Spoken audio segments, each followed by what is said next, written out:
后来继续要来讲金马起大价，即摆一钱都爱73380八，诈骗集团佫想空想胖咯，摕来即种重金属合成的假金马骗钱，即种假金马几百块就买得到。高雄凤山有金马店的头家讲，因北部同行防诈骗的金额已经超过100万，所以特别破文提醒，讲来即种假黄金已经流入市面。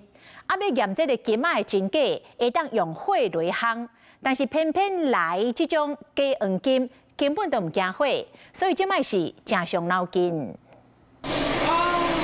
真个金仔店拢会用火去试，因为真金不怕火。一个不锈钢的东西。等一下，标了。验过以前有人互骗去，高雄有金仔店的业者写文章提醒北部有同业互骗去啊，爱相亲做生意爱细字，内金已经流入市面上啊。佮讲即款内金连验金的仪器也上火拢不一定分得出来，要买金条还是金仔角，真正爱细字。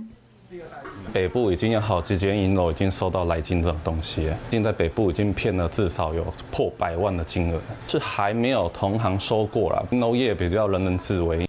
你看业者拍的相片，这个内金甲一般的金仔拢同款，这个内金的价小比金仔加正俗，伊的样点是3000几度，黄金是1000外度尔，比真金搁较唔惊火。熔点它比较高，比黄金高了2000多度。来金的话，你上淘宝那些网络通路买那个，可能才几百块而已。那黄金现在1000就已经要13000多块。如果以比例来说的话，大概涨了黄金至少涨了快30%到40%有。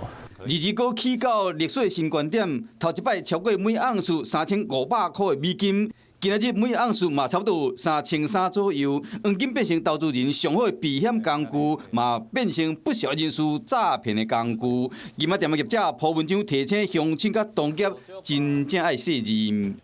Hello， 我是蒋欣梅，想要抢先掌握最及时的新闻资讯吗？赶快订阅、按赞、开启小铃铛，锁定华视新闻 YouTube 频道。